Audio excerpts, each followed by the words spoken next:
what's up, Giants fans, Hub watchers, YouTube subscribers, Twitter and Instagram followers? It's Kush back at it again with another Giants video. This one we'll be talking about the what is the strongest position group for the Giants? I mean, over the course of the offseason and over the course of the past 2 years, we went from having some pretty weak position groups at almost every single part of the team, offense, defense, and special teams. And for the longest time, special teams were the strongest part of this team. Maybe you could argue the defensive line in 2018 and 2019, but I mean, I'd still say special teams above them. And then came the 2020 offseason with the 2020 season and now the 2021 offseason. And it's very clear that that is no longer the notion. Well, I shouldn't say with the defensive line, but at the very least with the special teams. The defensive line is still as strong as it was. In fact, it's at its best as it ever was, in my opinion. I already made a video on that. I think the defensive line is actually stronger this year than it was in years previous, despite the loss of Dalvin Tomlinson. We had some other key additions this year, and it's going to be the second year for a guy named Leonard Williams after his breakout year with the Giants last year with 11.5 sacks, and third year for a guy named Dexter Lawrence, who's going to come into his home finally.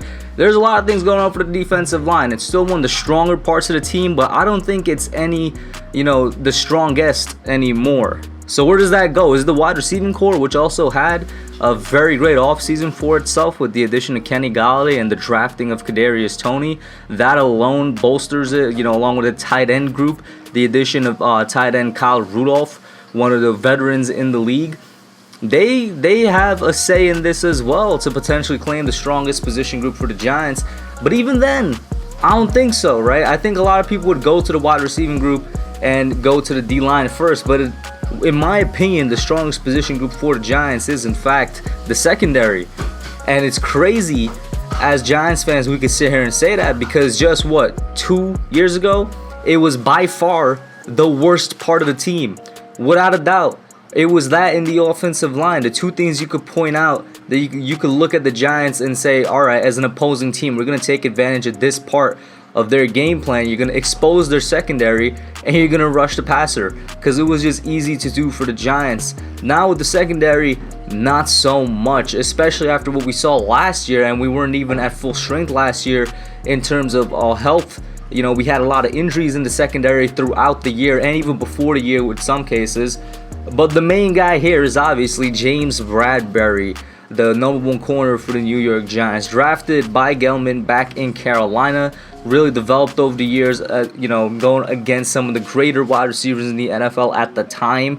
He was going against Julio Jones in his prime. He was going against guys like Mike Evans. He was going against Drew Brees and Michael Thomas. Those were the guys he was battling. And what they say, iron sharpens iron. He had a lot of practice against some of the top DBs in the league. Comes over to Giants, has the best year of his career, and is, in my opinion, in fact, in a lot of people's opinion, a top 10 cornerback in the league now. A massive jump from what he was before. He was tied last year for second in the league amongst corners for passes defended with 18. Had 3 interceptions and had a couple of signature games that really put him on the map. I think the first one was against the Bears and Allen Robinson, where he really just owned that matchup and only allowed somewhere around like 19 to 20 yards, if I remember correctly, when he was guarding Allen Robinson. But the tape speaks for itself, and so does some of the stats. But with Bradberry, you really got to go and look at the tape, and you'll see what he did last year. He was a stalwart on that defense. And then there's guys behind him, an addition in Adoree Jackson, a former #1 corner for the Titans. While I'll confidently say that James is a top 10 corner, I'd say that Adoree is a top 20 corner in the league. And there's not that many secondaries in the NFL that have two guys like that. Two guys that could be the #1s on their own team. One at a high level, one at I'd say a mid to low level. But still, you're having essentially a #1 corner play the #2 spot. And he's a young, fast, and athletic guy that probably has more to develop. It's something great to look forward to. The same goes for the slot corner position, which still has yet to be figured out. But you got two young guys battling for it, a second-year player in Darnay and a rookie in Aaron Robinson. And I didn't even get to the safeties yet because the secondary does include that. And we were a strong safety group last year with injury. You look at Jabril Peppers. A guy that in my opinion is one of the better strong safeties in the league. I'm speaking specifically strong safeties. Now I don't know about you guys, but is Peppers a top 15, maybe top 10 strong safety in the league? I'd say top 15.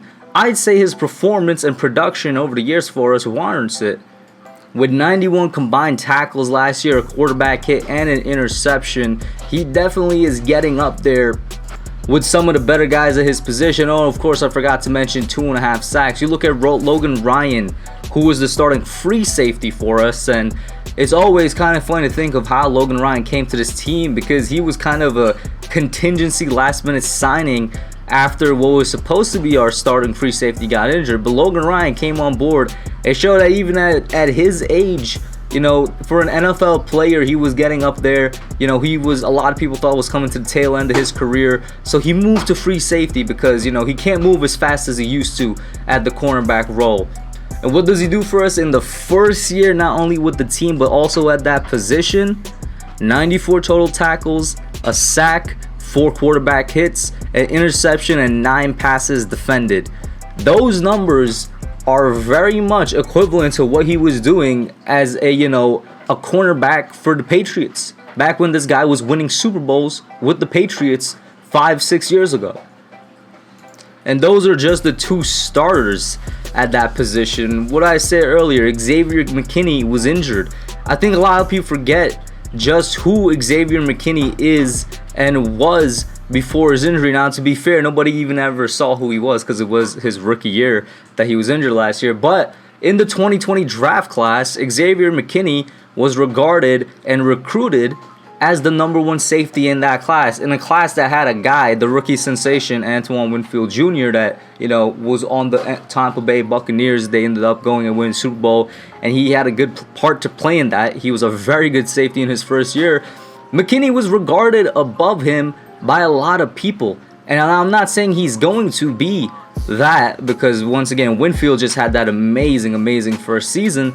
But McKinney is going to be one of the best safeties out of that class, and he's going to be a great safety for the Giants. And in fact, his potential is definitely greater than that of Peppers and Ryan at their positions.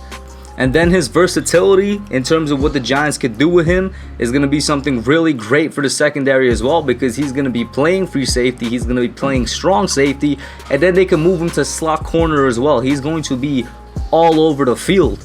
And those are just like the starting guys. We all know the depth that this secondary has. You know, at corner, you talk about a guy like Isaac Yiadom, who was starting for us at outside last year. He's now gonna be down to like the 4th or 5th corner in the room, which is a good thing. It's a good thing that he's the 4th or 5th and not the starter, but that's where he belongs. We still got our pick with Darius Williams. We still have Julian Love, who's also another versatile guy that could be moved all over in the safety room. There's a lot of people there, kind of similar to the outside linebacking group, which is another group that improved a lot.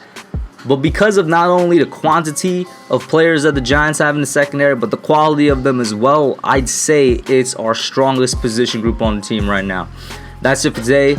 You guys let me know what you think. Do you have another one there? And of course, I mean, there's no need to make a whole video on it, but I think we all know what the weakest is. It's still currently the O-line. We're going to see how that plays out. But put your thoughts down below, and I'm out. Thanks for watching. Don't forget to like, comment, subscribe, and share. I'll catch y'all on the next one.